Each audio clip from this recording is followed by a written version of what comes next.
Great Nicobar project అంటే ఏంటి? ఇది అభివృద్ధి ముసుగులో జరగబోతున్న విధ్వంసమా? ఈ ప్రాజెక్టు వెనుక అతిపెద్ద కుంభకోణం ఉందా? లేదా ప్రభుత్వం చెప్తున్నట్టు దీని ద్వారా ఇతర దేశాలకు చెక్ పెట్టడం నిజంగా సాధ్యమా? ప్రభుత్వం ఏం చెప్తోంది? విపక్షాల ఆందోళన ఎందుకు? కొంతకాలంగా గ్రేట్ నికోబార్ ప్రాజెక్ట్ వార్తల్లో ఉంది. మనకు అండమాన్ నికోబార్ దీవులు తెలుసు. నికోబార్ దీవుల్లో ప్రభుత్వం ఏర్పాటు చేయాలనుకుంటున్న ఒక భారీ ప్రాజెక్టే ఈ వివాదానికి కారణం. మరి ఏంటి ప్రాజెక్ట్? ఇందులో ఏముంది అంటే, ఒకటి ఇంటర్నేషనల్ కంటైనర్ ట్రాన్స్పోర్ట్ టెర్మినల్ నిర్మాణం, 2 Great Nicobar international airport, 3 gas solar power plant, 4ది ఇంటిగ్రేటెడ్ టౌన్షిప్ల నిర్మాణం. ఇక ఇవి కాకుండా నౌకల మరమ్మత్తు, ఫ్రీ ట్రేడ్ జోన్ ఏర్పాటు ఇట్లాంటివి కూడా ఈ ప్రాజెక్టులో భాగంగా ఉన్నాయి. దీనికి ప్రభుత్వం పెట్టాలనుకుంటున్న ఖర్చు 90,000 నుంచి దాదాపు 1,00,000 కోట్ల రూపాయలు. నికోబార్ ఐలాండ్లో 166 స్క్వేర్ కిలోమీటర్ల ఏరియాలో ఇవన్నీ ఏర్పాటు చేస్తారు. అసలు ఈ ప్రాజెక్టు ఎందుకు? దీని టార్గెట్ ఏంటి? దీనివల్ల వచ్చే ప్రయోజనాలు ఏంటి? వీటి గురించి ప్రభుత్వం ఏం చెప్తోంది? దీనివల్ల జరిగే నష్టాలేంటి? పర్యావరణవేత్తల ప్రశ్నలు, విపక్షాల విమర్శలు ఇవన్నీ ఎందుకు? ఇవి అర్థం కావాలి అంటే, మొదట అసలు అండమాన్ నికోబార్ దీవుల్లో ఏముంది? ఈ దీవులు ఏ రకంగా మనకు కీలకం అనే పాయింట్ అర్థం కావాలి. అండమాన్ నికోబార్ దీవులు బంగాళాఖాతంలో 467 కిలోమీటర్ల పొడవున ఉంటాయి. ఇవి 836 దీవులు. ఇది యూనియన్ టెరిటరీ. ఈ ద్వీపాల్లో పూర్తి దక్షిణాన ఉన్న దీవి గ్రేట్ నికోబార్. అంటే మన దేశానికి సౌత్లో దాదాపు చిట్ట చివరి పాయింట్ ఈ దీవిలోనే ఉంది. నిజానికి ఇది మన దేశంలో భాగమైనప్పటికీ జాగ్రఫికల్గా మయన్మార్, ఇండోనేషియా ఈ దేశాలకు దగ్గరగా ఉంటాయి. గ్రేట్ నికోబార్ దీవుల నుంచి 150 కిలోమీటర్ల దూరంలో ఇండోనేషియా దీవులు ఉంటాయి. ఇక గ్రేట్ నికోబార్ దీవులోని గలాతియా అనే ప్లేస్ నుండి జస్ట్ 74 కిలోమీటర్ల దూరంలో మలక్కా స్ట్రైట్ ఉంటుంది. ఇప్పుడు మనం హోర్ముజ్ స్ట్రైట్ గురించి మాట్లాడుకుంటున్నాం. అట్లాగే ఈ మలక్కా స్ట్రైట్ కూడా ప్రపంచ వాణిజ్యంలో చాలా కీలకమైంది. మలేషియా, సింగపూర్, ఇండోనేషియా ఈ దేశాల మధ్య ఉంటుంది. ప్రపంచ వాణిజ్యంలో దాదాపు 40% ఈ రూట్లోనే అవుతుంది. ఇదంతా ఇప్పుడు మనం ఎందుకు చెప్పుకుంటున్నామంటే, ఈ దీవులు ఉన్న ప్రదేశం వల్లనే ఇక్కడ ఈ ప్రాజెక్ట్ తీసుకొస్తుంది ప్రభుత్వం. ఈ దీవులు ఉన్న ప్రదేశం వాణిజ్యానికి, మన దేశ భద్రతకు చాలా ముఖ్యం కాబట్టి గ్రేట్ నికోబార్ ప్రాజెక్ట్ తెస్తున్నాం అంటుంది ప్రభుత్వం. వాణిజ్యం అవసరమే, దానికి సంబంధించిన ప్రాజెక్టులు అవసరమే, అట్లాగే దేశ భద్రత కూడా ముఖ్యమే. దానికి అవసరమైన చర్యలు తీసుకోవాల్సిందే. కానీ ఇప్పుడు ప్రభుత్వం చెప్తున్న లక్ష్యాలు ఈ ప్రాజెక్టు ద్వారా నెరవేరతాయా? అలాంటి అవకాశం ఉందా? ఈ ప్రాజెక్టు కోసం మనం అసలు పోగొట్టుకునేదెంత, పొందేదెంత? ఈ ప్రాజెక్టు కోసం ఖర్చు పెట్టేదెంత, వెనక్కి వచ్చేదెంత? ఈ లెక్కలన్నీ అర్థం చేసుకోవాల్సి ఉంటుంది. నీతి ఆయోగ్ 2021లో ఈ ప్రాజెక్ట్ని ప్రతిపాదించింది. 2025లో కేంద్రం పోర్టుల అభివృద్ధికి సంబంధించి సాగర్మాల అనే ప్రణాళికలో కూడా దీన్ని ఉంచింది. ఇక 3 దశల్లో దీన్ని 2047 నాటికి పూర్తి చేయాలనేది ప్రతిపాదన. ఈ భారీ ప్రాజెక్టుకి 2026 ఫిబ్రవరిలో నేషనల్ గ్రీన్ ట్రిబ్యునల్ కూడా పచ్చజెండా ఊపింది. అంటే ప్రతిపాదనలు ఉన్నాయి, అడ్డంకులు తొలగిపోతున్నాయి, పట్టాలెక్కడమే మిగిలి ఉంది. కానీ దీనిపై విపక్షాలు, ప్రజా సంఘాలు, లెఫ్ట్ పార్టీలు చాలా విమర్శలు చేస్తున్నాయి. ఇది గ్రేట్ నికోబార్ ప్రాజెక్టు కాదు, ఇది భారీ మోసం, అభివృద్ధి పేరుతో చేయబోతున్న విధ్వంసం. అసలు ఇది ఎవరి ప్రయోజనాల కోసం అని విపక్షాలు ప్రశ్నిస్తున్నాయి, విమర్శిస్తున్నాయి. మరి ఈ విమర్శల్లో ఉన్న నిజం ఎంత చూద్దాం. ఈ ప్రాజెక్టుని అండమాన్ నికోబార్ దీవుల మొత్తం ఏరియాలో 2% ఏరియాలో, గ్రేటర్ నికోబార్ దీవిలో 14%లో ఏర్పాటు చేయబోతున్నారు. అంటే ఆ ప్రాంతం అంతా అడవులు కొట్టి చదును చేస్తారన్నమాట. అంటే 166 కిలోమీటర్ల భూభాగం అంటే చిన్నది కాదు.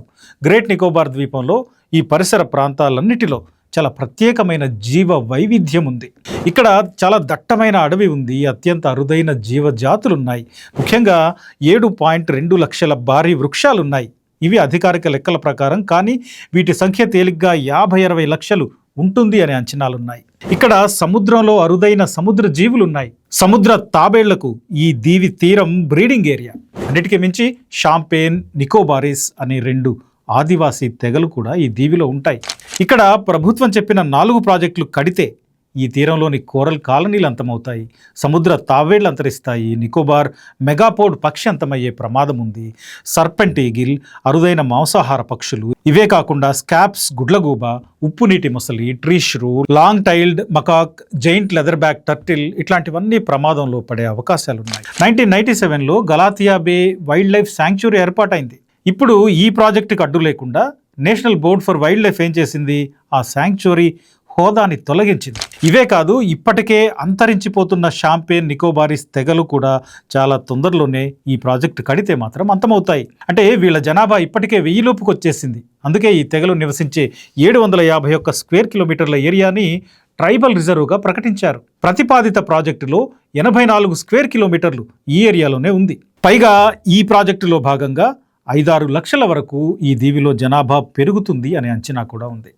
ఇప్పుడు మనం చెప్పుకుంటున్న తాబేళ్లు, సముద్ర జీవులు, లక్షలాది వృక్షాలు, ఆదివాసుల ఉనికి ఇవన్నీ ప్రమాదంలో పడటమే కాదు, ఇంకో ముఖ్యమైన సమస్య కూడా ఉంది. అది ఈ ప్రాంతానికి భూకంప ముప్పు కూడా చాలా ఎక్కువ. ఇది భారీ నిర్మాణాలకు అనువైంది కాదు అని నివేదికలు చెప్తున్నాయి. మరి ఇన్ని సమస్యలు ఉన్న చోట, ఇన్ని ప్రమాదాలు ఉన్న చోట, ఇంత నష్టం వాటిల్లే చోట ప్రభుత్వం ఒక port, airport, township, power plant ఇవన్నీ కడతానంటోంది. దీనికోసం 90,000 కోట్ల నుంచి 1,00,000 కోట్లు ఖర్చు చేస్తామంటోంది. మరి ప్రభుత్వం చెప్పే ప్రయోజనాలు ఏంటి? దీనివల్ల ఈ ప్రాజెక్ట్ ఇంత ఖర్చు చేసి ఇంత రిస్క్ తీసుకొని దీని ద్వారా చైనాకు చెక్ పెట్టొచ్చు అంటోంది. అవసరమైతే మలక్కా స్ట్రైట్ని మూసేయగలుగుతాం అంటోంది ప్రభుత్వం. అదే టైంలో ఇక్కడ పోర్టు ఉంటే మన ట్రేడ్ పెరుగుతుంది, మరిన్ని ఇన్వెస్ట్మెంట్స్ వస్తాయి అని కూడా ప్రభుత్వం చెప్తోంది. ఇక దీంతో పాటే టూరిజం పెరుగుతోంది, ఇక్కడ ఒక భారీ సిటీ లాంటిది ఏర్పాటు అవుతుంది. దీనివల్ల ఇట్లాంటి అనేక లాభాలు ఉన్నాయి అంటోంది. రాహుల్ గాంధీ రీసెంట్గా నికోబార్ దీవులు వెళ్ళారు. ఆయన ఈ ప్రాజెక్టుని దేశంలోనే అతిపెద్ద కుంభకోణాల్లో ఒకటి అంటున్నారు. అంటే అభివృద్ధి పేరుతో జరుగుతున్న విధ్వంసం, ప్రకృతికి, గిరిజన వారసత్వానికి, అటవీ సంపదకు వ్యతిరేకంగా జరుగుతున్న నేరం అంటున్నారు. లెఫ్ట్ పార్టీలు, ప్రజా సంఘాలు, పర్యావరణవేత్తలు ఈ ప్రాజెక్టుని తీవ్రంగా వ్యతిరేకిస్తున్నాయి. మరి ఇంత వ్యతిరేకత ఉన్నా ఈ ప్రాజెక్టు కేవలం అదానీ కోసమే, అదానీకి లాభాలు తెచ్చిపెట్టడం కోసమే, అదానీకి అప్పగించడం కోసమే మొదలు పెడుతున్నారు అనే వాదనలు కూడా పెరుగుతున్నాయి. నిజానికి ఈ మాటల్ని కూడా కొట్టిపారేయడానికి లేదు. ఎందుకంటే ఇప్పుడు మన దేశంలో ఎక్కడ చూసినా అదానీ పోర్టులు, అదానీ ఎయిర్పోర్ట్లే కనిపిస్తున్నాయి. మరి ఇప్పుడు కొత్తగా కట్టేవి, కొత్తగా కట్టబోయేవి మాత్రం ప్రభుత్వమే నిర్వహిస్తుంది, అదానీకి అప్పగించదు అనే గ్యారంటీ ఏముంది? ఇక్కడ ప్రభుత్వం చెప్పే ప్రయోజనాలు పోర్టు ద్వారా ట్రేడ్ పెరుగుతుంది అని, దాంతోపాటు హిందూ మహాసముద్రంపై మన ఆధిపత్యం నిలుస్తుంది, మన దేశానికి సెక్యూరిటీ పెరుగుతుంది, ఇతర దేశాలకు చెక్ పెడతామని చెప్తున్నారు.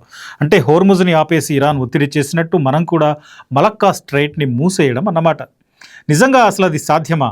ఏ దేశాన్నైనా ఆర్థికంగా, సైనికంగా, దౌత్యపరంగా ఎదుర్కోవాలి, అంతే తప్ప దానికోసం 1,00,000 కోట్లతో పోర్టు కడితే మరి దాని సేఫ్టీ ఎవరు చూడాలి?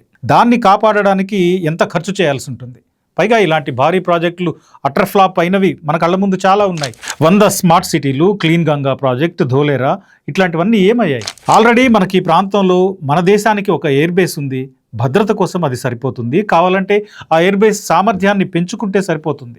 దానికోసం అడవులు కొట్టడం, ట్రైబల్స్ని నాశనం చేయడం, ఇంకా దాంతోపాటు సముద్ర జీవులు, సముద్ర తీరంలో విధ్వంసం, 1,000 కోట్ల ఖర్చు, ఇవన్నీ ఎవరి కోసం? ఎందుకు? దేశ రక్షణ, భద్రత, దేశ ప్రయోజనాలు ఇలాంటి పేర్లు పెట్టినంత మాత్రాన వాటి వల్ల జరిగే నష్టాలు తగ్గిపోతాయా? అరుదైన జీవజాతులు, విలువైన అడవుల్ని కొట్టేసి ఆదివాసీ జాతుల్ని అంతం చేసి చివరికి ప్రభుత్వాలు ఏం సాధిస్తాయి?